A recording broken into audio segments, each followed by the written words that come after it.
Welcome to and my ERP.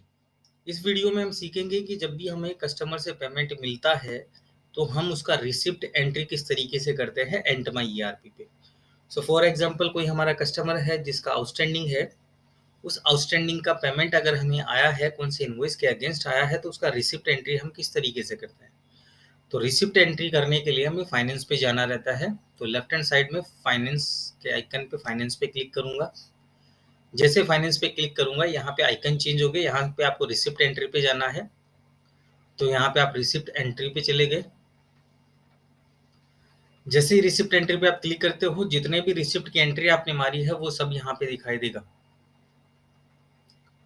अभी आपको कोई कस्टमर है जिसका पेमेंट आया है और आपको एक नया एंट्री मारना है, तो आप राइट हैंड साइड प्लस पे क्लिक करेंगे। जैसे प्लस पे क्लिक करेंगे ये आपका रिसिप्ट का फॉर्म ओपन हो गया। कौन सी डेट में हमें पेमेंट मिला था, कौन से कस्टमर से हमें पेमेंट मिला था, तो यहाँ पे मैंने डाल दिया डीएमडी आइडिया। कौन सी ब्रांच से पेमेंट मिला था, अगर इसकी मल्टीपल ब्रांचेज हैं तो ब्रांच सेलेक्ट कर सकते हैं हम। तो मैंने यहाँ पे सेलेक्ट कर लिया मेन ब्रांच। यहाँ पे type of reference, against payment आया है, इनवॉइस के अगेंस्ट पेमेंट आया है, या एडवांस पेमेंट आया है, कि ऑन अकाउंट आया है। सो एडवांस अगेंस्ट इनवॉइस के अगर पेमेंट आया है तो जैसे अगेंस्ट सेलेक्ट करूंगा तो यहाँ पे जितने भी इनवॉइस की आउटस्टैंडिंग होगी वो यहाँ पे दिखाई देगी। सो फॉर एग्जाम्पल इस पेमेंट का पैसा आया है, इस इनवॉइस का पैसा आया है, इस इनवॉइस का पैसा आया है, तो टोटल मिला के 29,767 हमारे को पेमेंट मिला है। मैंने यहाँ पे सेव कर लिया।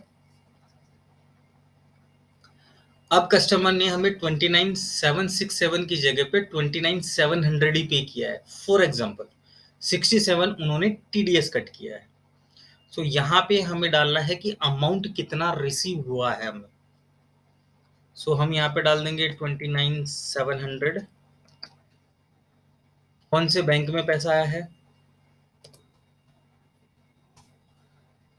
तो यहाँ पे एंट बैंक में पैसा आया है। चेक के थ्रू आया है, एनईएफटी के थ्रू आया है, यहाँ पे सेलेक्ट करेंगे हम। रिपोर्टिंग टैग, अगर मास्टर में कोई रिपोर्टिंग टैग डाला हुआ है तो रिपोर्टिंग टैग हमें यहाँ पे दिखाई देगा ताकि हम उसको ड्रॉप डाउन से सेलेक्ट कर सके। यहाँ पे चेक नंबर या एनईएफटी नंबर जो भी होगा वो हमें यहाँ पे डालना रहता है। एनईएफटी या चेक का डेट डालना है, हम डेट डाल सकते हैं। सामने वाली पार्टी ने जो हमें पैसा दिया है वो कौन सा बैंक था, उसकी कौन सी ब्रांच थी, वो भी यहाँ पे डाल सकते हैं हम। अभी जो हमें पेमेंट मिलना था वो मिलना था 29,767, बट कस्टमर ने हमें पे किया है 29,700। तो 67 उन्होंने टीडीएस कट किया है। तो यहाँ पे जाके मैं टीडीएस सेलेक्ट करूंगा और टीडीएस के अंदर जो भी अमाउंट होगा वो अमाउंट टीडीएस में डालूंगा। यहाँ पे इनवॉइस नंबर आ रहे हैं, अमाउंट आ रहा है, टोटल अमाउंट आ रहा है। नरेशन डाल सकते हैं, इंटरनल रिमार्क डाल सकते हैं। अगर वेंडर के साइड से कुछ हमें रिसिप्ट आया हुआ है तो वो हम यहाँ पे अपलोड कर सकते हैं। जैसे मैं इसको सेव करता हूँ, ये मेरा रिसिप्ट का एंट्री हो गया। और जो कस्टमर था उसके 3 इनवॉइस के अगेंस्ट मैंने ये एंट्री की थी, तो वो 3 इनवॉइस सेटल हो गए। तो यहाँ पे आपको दिखाई दे रहा है वाउचर नंबर, एंट बैंक के अंदर पेमेंट आया है, कौन सी डेट में आया है, कौन से कस्टमर से आया है, क्या एनईएफटी या चेक नंबर था, टोटल अमाउंट कितना था, और ये अगेंस्ट आया हुआ है। सो अगर मैं इस वाउचर पे क्लिक करता हूँ तो उस वाउचर में भी मेरे को डिटेल दिखाई देगा। अगर मेरे को कस्टमर को अगर वो वाउचर सबमिट करना है तो सबमिट कर सकते हैं। तो वाउचर में हमें दिखाई देगा ये चेक नंबर या एनईएफटी नंबर, डेट दिखाई देगा, कौन सी डेट का एंट्री किया हमने।